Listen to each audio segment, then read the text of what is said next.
Hey everybody, and welcome back to History Student Reacts. Today we will be watching His Year, Julius Caesar, 59 BCE by Historia Civilis.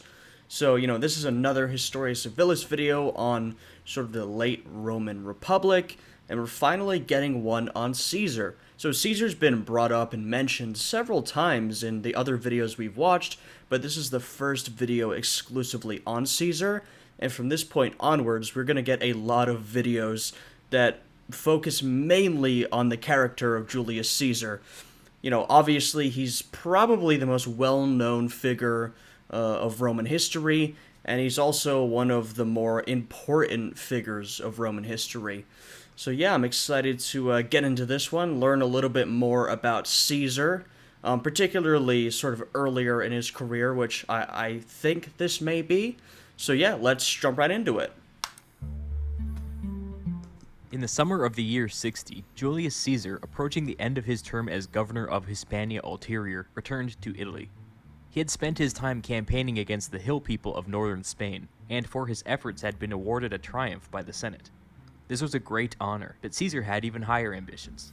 It took some arm twisting, but he was able to secure a special dispensation from the Senate, allowing him to run for consul 2 years before he was technically old enough to run.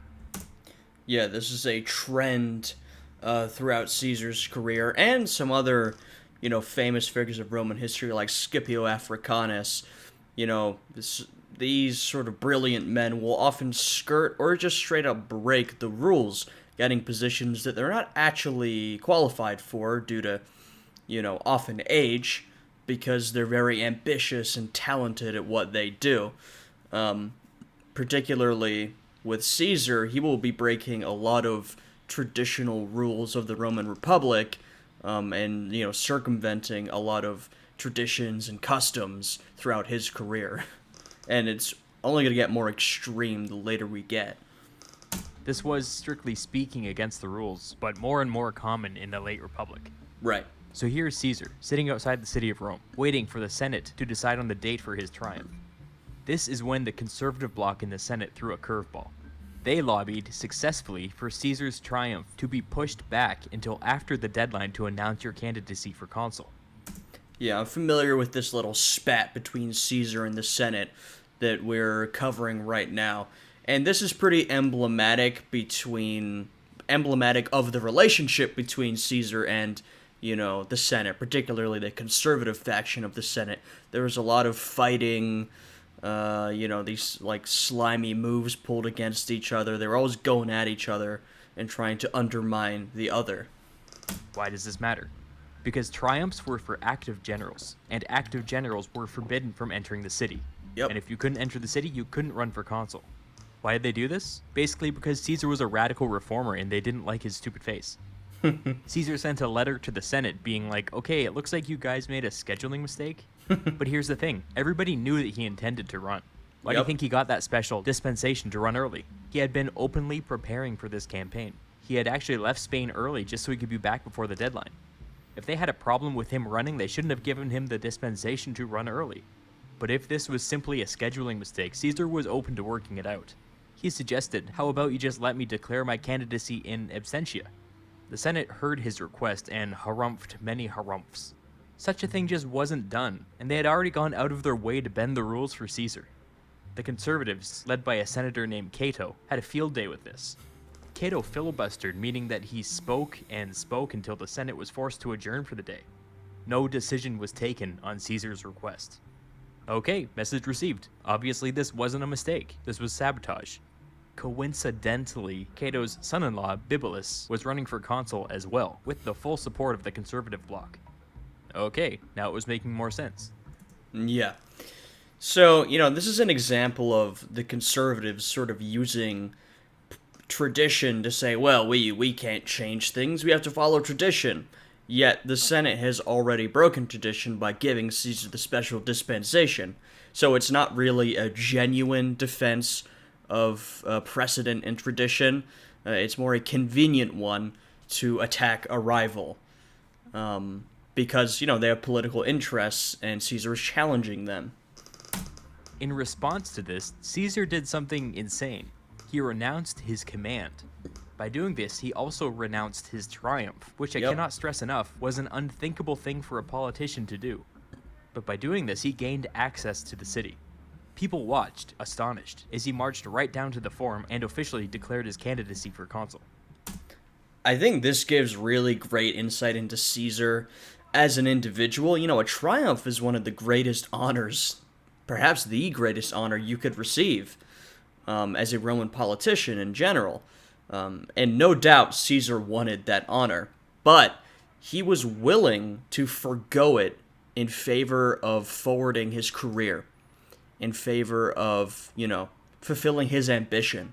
Caesar was such an ambitious guy, and he wanted to do whatever it took to achieve his goals, even if it came at some, personal negative consequence, such as not having a triumph.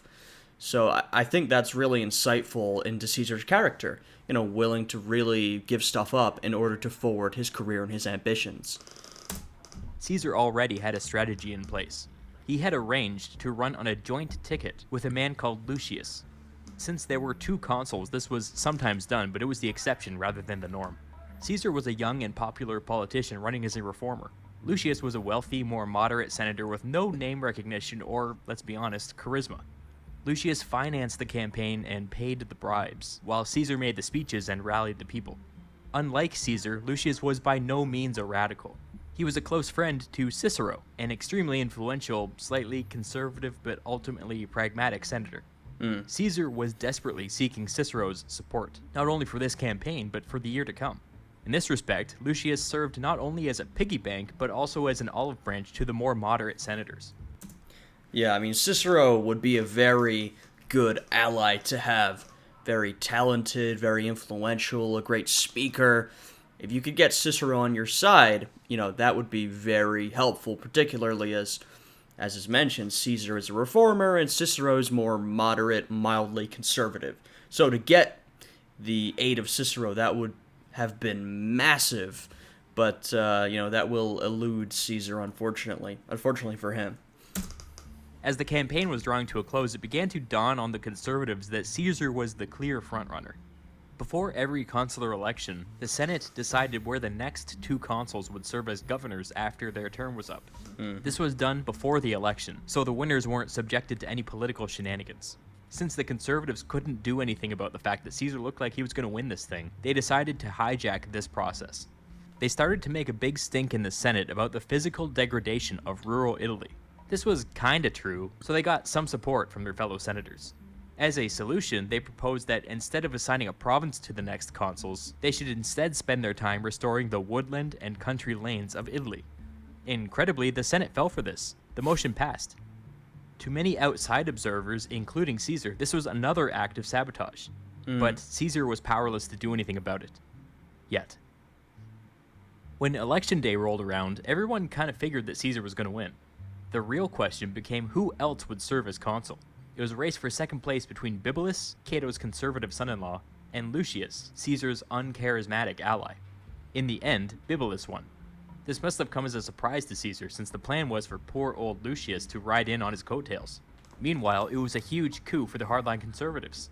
Bibulus had planned to put a halt on all new reforms during his term.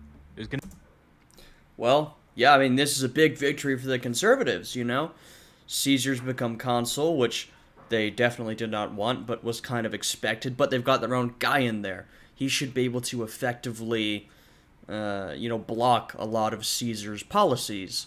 Let's see how successful Bibulus is in that pursuit. going to be an interesting year. The election for consul took place in July, and incoming consuls didn't actually take power until January 1st. So Caesar had a ton of time to prepare, and he did. Now this hasn't come up yet, but it's important to know. Caesar was in a secret alliance with two other senators, Pompey and Crassus. This is known by historians as the First Triumvirate. As consuls, Pompey and Crassus had a terrible time getting any significant legislation past the conservative bloc in the Senate. They each came in making big promises to their supporters, but neither was able to deliver. The reason this is such a great alliance is because, Caesar is an ambitious rising star, but, he doesn't have established political support. Pompey is a well-respected politician in general, who has a lot of established support, and Crassus he's extremely rich, basically. I'm not sure if he is the richest man in Rome. He might be, but he is extremely wealthy. So he is the money of the operation. So these three forces coming together is a pretty powerful alliance. They have all the factors you need: the charisma and rising stardom of Caesar, the established, respected politician Pompey, and the pure wealth of Crassus. Pompey had come back from the east, a conquering hero, and had promised to set up colonies for tens of thousands of veterans in the newly conquered territory. This was expensive, and he couldn't get a bill through the Senate. Crassus had promised to bail out the tax collectors, which, as you can imagine, was pretty unpopular. It didn't help matters that on top of this, there was a personal animosity between the two. As a remedy, these two men secretly backed this young populace named Julius Caesar. If Caesar could pass these bills for them, they promised to back the rest of his legislative agenda. The group also agreed to pull any bill if one of the three found it objectionable. January 1st of 59 BCE rolled around, and Caesar and Bibulus began their term. It was customary for the consul who got the most votes in the election to take the lead during the first month, with the second place consul taking the lead during the second month, swapping back and forth for the entire year. This act of taking the lead was called holding fasces. Caesar held fasces first. He immediately ordered scribes to take... So just a quick note on that. We've talked about fasces before, in other videos by Historia Civilis. Just some of you might be thinking this. That is where the word fascism comes from. Fasces was a symbol of power in ancient Rome. And, when the modern fascist movements were emerging, they seized on this ancient tradition and symbol to show, the power and strength of their movements. That's what they intended it to symbolize. So, if you thought, hey, that kind of sounds similar, but it is. Fascism was taken from fasces. Down all Senate business and to post it outside in the forum for the public to read. Forever the populist, Caesar knew that he had the people on his side and wanted to increase public pressure on some of his more conservative colleagues. His next move, and we're still talking about the first day of his term, was to put forward an ambitious land reform bill. Let's go into detail on this. At this time, radical land redistribution had been a goal of reformers for over 70 years. Over the last century, Italy's agricultural sector had been hollowed out. The huge influx of slaves and wealth meant that small landowners were being bought up by huge mega plantations, with hordes of slaves doing the actual work. This had pushed entire generations of poor farmers into the cities. These urban poor were now eligible for heavily subsidized bread, so this was a huge drain on the public coffers. Over the decades, these mega plantations neglected their land, and much of it was just sitting there uncultivated. Domestic grain production dropped, while its demand continued to rise. This was a recipe for economic disaster, and the reformers had taken up the cause for generations. Yeah, so, this is interesting because this has been a cause in ancient Rome of reformers and progressives for a long time. It's also sort of interesting to note that, this is not an issue that is unique to ancient Rome. We see land reform being a big issue throughout history, to be honest. This was a massive thing in modern European history. This was a big issue in Mexico, Russia, China. Land reform and, the consolidation of land in the hands of the few is really an issue throughout history and in many places still an issue today. So it's just sort of interesting how much of a common issue this has been throughout our history. With some limited success. Caesar's first bill on his first day was meant to address this. He proposed that they set up a land commission responsible for buying up land from willing mega plantations and redistributing it to the urban poor through a lottery. The expectation was that this would allow for thousands of urban poor to leave the city and set up small, profitable farms on previously unproductive land. In order to maximize the number of people affected, applicants were required to be married men with 3 or more kids. And as a friendly gesture to Pompey, veterans were also allowed to apply. These new farmers were forbidden from selling their land for 20 years in order to prevent the mega plantations from just going around and buying it all up again. Many senators were concerned with the cost of this plan. As a concession to them, Caesar allowed for a region in central Italy called Campania to be exempted from the bill, since much of the land here was actually owned by the government and provided a steady source of income. The land commission was to be made up of 20 prominent Romans, appointed by the consul, who would then be responsible for the land purchases. After some senators raised objections, Caesar added a line to the bill that barred himself from serving as a commissioner. The thing is, before the public assembly could approve any bill, it had to be posted publicly for 24 days. Normally this wouldn't really matter, but Caesar had to hold fasces when the law went into effect. He needed the 20 men on the commission to be answerable to him. If the law went into effect when Bibulus held fasces, he could just stack the commission with a bunch of guys that would just reject every land sale. Yeah, so, we're kind of touching on the problem with having two consuls who hold power in this way. They basically hold absolute power at different times with little collaboration required. Now, if your two consuls are on the same page, they come from the same faction or they hold the same beliefs, this is going to be far less of an issue. But in a year like this, where your two consuls are completely opposed to each other, this is a big problem. I think this is why nowadays most states around the world have, don't have a system like this, don't have a dual leadership system. Now, some countries will have presidents and prime ministers, but it doesn't work like this. And many countries will just have one leader of the country. Because, this can create a lot of problems, as we are seeing now, if the two leaders are competing. Particularly with how it's structured here. But, we're going to get into how exactly Bibulus tried to stifle this and if he was successful. Caesar only had a few days to get this bill through the Senate if he wanted to get it passed by the public assembly before February. After the initial compromises were made, Caesar painstakingly went line by line and read the entire bill in front of the Senate, stopping after every sentence and asking if there were objections. There were none. After he was done, debate opened up, and Cato rose to comment. He spoke about how it was a very fine bill, but this year was just a bad time to do any major land reform. And then he kept talking, and kept talking. The dude was filibustering the bill.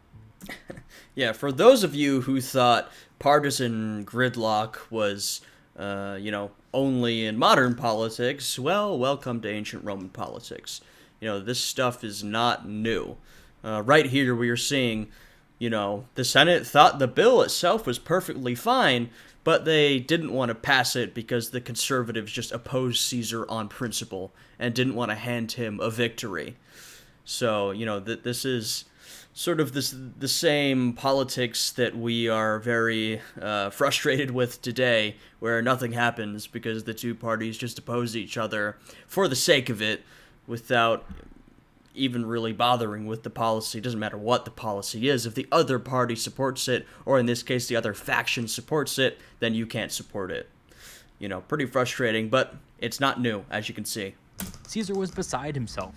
He had held the Senate's hand through this entire process, made compromises left and right, and yet Cato was still trying to torpedo this bill for no specific reason. Caesar snapped. He ordered Cato arrested. He had the authority to do this as consul, but the Senate erupted into chaos. A bunch of senators stormed out, with one telling Caesar to his face that he'd rather be in prison with Cato than in the Senate with Caesar. The whole thing was a major misstep. Not only did Caesar alienate the entire Senate by trampling on its prerogatives, but he gave ammunition to his enemies. This is when they started to call him a tyrant. Yeah. Caesar backed down. He released Cato and adjourned the Senate for the day. It was obvious that Cato and his conservatives weren't going to play nice, so Caesar had to think creatively. He took to the streets. He posted the full text of the land bill in the forum for anybody to read, and simply proclaimed that the public assembly would vote in 24 days. He then went around and started to make a series of speeches promoting the bill to the public. The Senate never passed the bill. This is another sort of theme of Caesar's career. He will get done what he wants to get done, no matter what lines he has to cross. In this case, he's just saying, he made the misstep with arresting Cato. He decided to just use brute force to get it through, and that was unpopular. So now he's saying, okay, I'm still going to force it through, but I'm going to avoid conflict with the Senate. I'm just going to pass it, because he knows he has the public support to do it. this is, like I mentioned, another thing that we'll see throughout Caesar's career. He will just do things, and he has the public support to do them, and so they go through, whether, the Senate agrees with it or not. Caesar just decided to skip a step.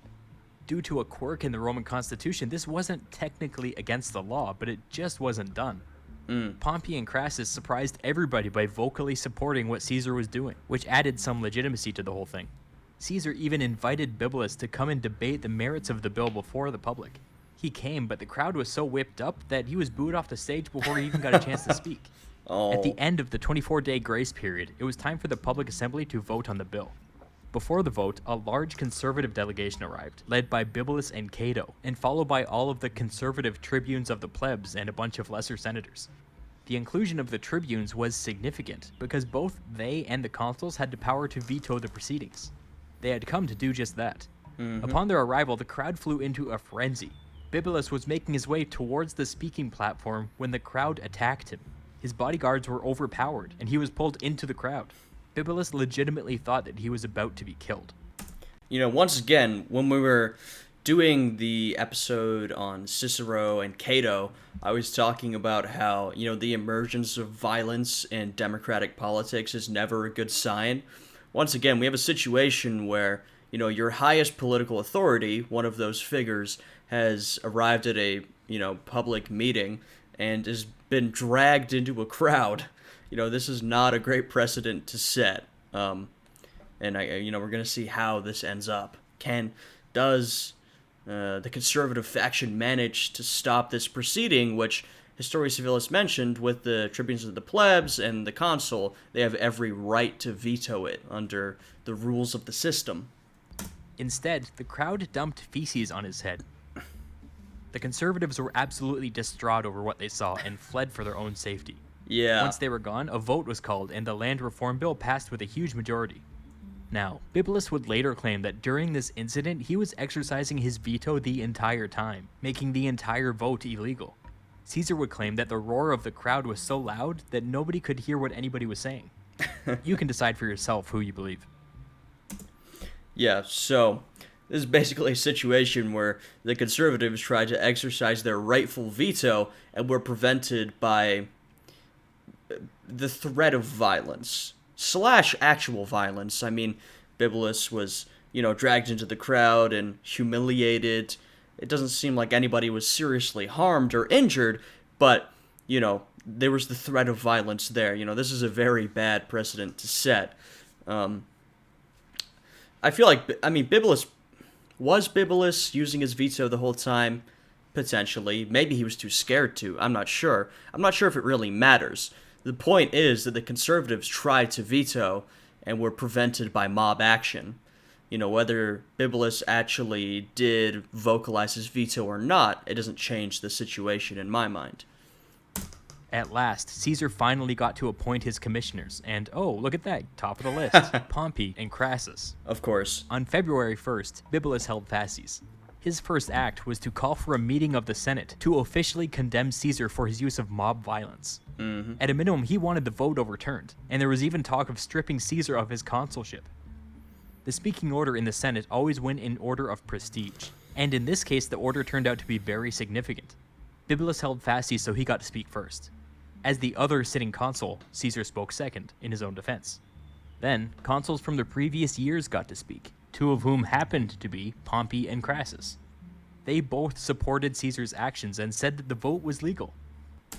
And this is where having these more established and respected figures on your side really comes in handy. Caesar obviously has popular support. That's kind of what he's running on. But because he has support in the highest chambers of politics, that really helps him out with situations like this, which are, Senate exclusive. It's going to be challenging for him to leverage popular support to, get rid of this condemnation. But because he has the help of these high political figures, he's really manages to get ahead. This really got people's attention. Not only did Caesar have control over the mob, but he seemed to have the support of some of Rome's most powerful senators too. Yeah. All of a sudden, no other senators felt comfortable criticizing Caesar. Bibulus's proposal died on the floor. After this incident, Bibulus retreated to his home and basically did not appear again publicly for the rest of his term. In the absence of his colleague, Caesar unexpectedly held fasces again, and as a cherry on top, the Senate was now kind of terrified of him. Yeah, so this is what I was referencing earlier when I was saying, let's see how Bibulus does in preventing Caesar from implementing his reforms. Pretty badly. Bibulus basically retreats and becomes a hermit after this humiliation. You've got to feel bad for the guy to a certain extent. It's got to be pretty terrible for him. He's made consul, which is a great achievement. And then early on, he, gets humiliated, threatened, and then the Senate, refuses to back him up. And now he retreats to his home and just stays there. It's a pretty sad story for Bibulus, and I do definitely feel bad for the guy. He had his big signature piece of legislation in place, so he started paying back his allies. The first order of business was to ratify Pompey's conquests in the east. See, Pompey had conquered an incredible amount of territory in the east, adding 4 new provinces to Rome. He also set up new protectorates and negotiated new alliances. Upon his return, the Senate saw fit to award him with a triumph, but didn't bother ratifying his new conquests or treaties. Even when Pompey himself was consul, he couldn't get his own conquests recognized by the Senate, which only shows you how broken this system was during this period. Caesar was able to get this squared away with minimal opposition, much to Pompey's delight. Caesar also had to pay Crassus back for his support. Crassus had been supported by the tax collectors, who had gotten themselves into a bit of a bind. Rome didn't administer its own tax collection, but contracted it out to private companies who bid on how much tax they would be able to collect. Well, in the east, some of the tax collectors found themselves unable to meet their own bids, like by a lot. This was partially due to the fact that Pompey had spent years destroying commerce by conquering everything in sight, and partially due to the fact that the tax collectors just screwed up and overbid. Caesar lowered the amount of tax due by 1/3, and everybody walked away from the whole thing grumbling, but the problem was solved. Another weird piece of old business that Caesar wanted to clear up had to do with Egypt. The previous ruler, Ptolemy XI, having no legitimate heirs, left his kingdom to the Roman Republic in his will. After his death, Ptolemy XII, an illegitimate heir, assumed the throne, and Rome never bothered to press its claim. Finally, in Caesar's year, Ptolemy actually traveled to Rome to lobby for official recognition as the true ruler of Egypt. Apparently, Ptolemy paid Caesar and Pompey a king's ransom in bribes. Caesar asked that the Senate officially recognize Ptolemy's claim, and threw an alliance with Egypt in there for good measure. The Senate agreed, and the whole thing was taken care of. During this flurry of legislative activity, Bibulus, still housebound, would not stay quiet. Consuls had the power to decide when certain festivals and religious holidays were going to happen, and Bibulus was being a nuisance by putting them all on days when Caesar had votes scheduled. Technically, this should have made all of these votes illegal, but Caesar also happened to be Rome's head priest, and he seemed to think it was all okay. The people were quite content to just go along with this because they saw Bibulus as a laughingstock. Yeah, Bibulus has been completely humiliated, and like I said earlier, Caesar is completely willing to skirt the rules or break them if it serves his purpose. So, Bibulus can stay in his house, placing public holidays at inconvenient times, but there's not a chance that's going to actually stop Caesar. He's going to keep doing what he's doing. As you can see, he is passing a lot of legislation. He's getting a lot of stuff done. That tax farming system, as we call it, is definitely sort of an interesting one, because in the modern day, our states, our bureaucracies collect taxes, but throughout history, it was far more common for taxes to be contracted out, and tax farmers would collect them from the populace, and they were, if you think like the IRS is hated now, the tax collectors of the past were hated even more because they were, often violent, coercive, collected as much as possible. If they could squeeze an extra cent out of you, they would. So not a very liked system, not a very liked person, the tax collector, the tax farmer, which is, probably why Crassus could never manage to help them out. But Caesar, with his, popular support and now his power over the Senate, managed to do it. It's showing you the level of power that Caesar holds at this point, particularly with Bibulus not really managing to do anything to stop him. Meanwhile, in the Senate, Caesar was able to get the money to resettle Pompey's veterans in the East, fulfilling his final legislative obligation to his fellow triumvirs. During the debate for this bill, one ex-consul named Lucullus spoke in opposition. When Caesar pushed back and lightly hinted that maybe it was time to start looking into old corruption charges, Lucullus threw himself on the ground and groveled at Caesar's feet like a slave. Jeez. Right there on the floor of the Senate in front of everybody. This was an ex-consul. It was shocking. You may, or may not, remember all the way back to before Caesar was consul, when the conservatives decided that he was needed to protect the woodland and country lanes of Italy after his term. Well, Caesar hadn't forgotten. Serving as governor after your term as consul was a huge perk, and Caesar wanted to make the most of it. One of Caesar's allies put forward a bill to give him the command of Illyricum, which was on the Adriatic Sea, and Cisalpine Gaul, which was in northern Italy, 2 provinces. This was for a 5-year command, which was longer than normal. He was also given the privilege of picking his own legates, which was usually something the Senate did. Just as this bill was going through, word came in that the governor of Transalpine Gaul had unexpectedly died. This province was just added to the mix, and by the end, the Senate had awarded Caesar 3 provinces and a total of 4 legions. By any conventional standard, this was overkill. A combination of Caesar's influence and, with the death of the governor of Transalpine Gaul, some luck. You know, Caesar and many great figures throughout history always need a bit of luck to get by. So from that combination of power and luck, I mean, look at this great prize he's just been offered. 3 provinces? That is, you know, quite the position to go to after your consulship. Nobody got 3 provinces. I'm sure the Senate's logic was that once Caesar left the capital, politics would slowly return to normal, and if they needed to give him 3 provinces to convince him to leave, that was fine. It was around this time that Caesar proposed his second land reform bill, only a few months after the first one had gone into effect. We simply do not have enough information on Caesar's motives for this. Either Caesar felt emboldened by his newfound monopoly on power, or he felt that his first land reform bill wasn't as effective as he had hoped. Honestly, I don't know. But with this second bill, he turned his sights towards Campania, the publicly owned land that was explicitly exempted from the first law.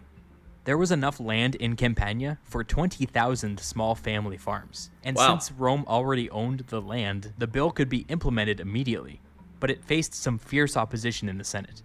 Cicero in particular was a vocal opponent, saying that the loss of Campania would be too much for the Roman treasury to take. Caesar tried to bribe Cicero by promising to name him as one of his legates next year, but Cicero refused. In the end, many lesser senators found themselves intimidated or bribed, and the bill was able to squeak through without the support of men like Cicero. For his next mammoth legislative undertaking, Caesar tackled one of his pet projects, and again, it didn't make him any friends in the Senate. For the majority of Caesar's adult life, he had been fascinated with how Roman provinces were governed, and he had some serious proposals for reform. A lot of proposals, actually. He dropped on the Senate's doorstep a bill with over 100 separate chapters, covering everything from administration to tax collection to restrictions on bribery to rules on balancing provincial budgets. It had everything. The conservative bloc in the Senate had devoted their careers to crusading against corruption, so they had a really hard time criticizing this bill.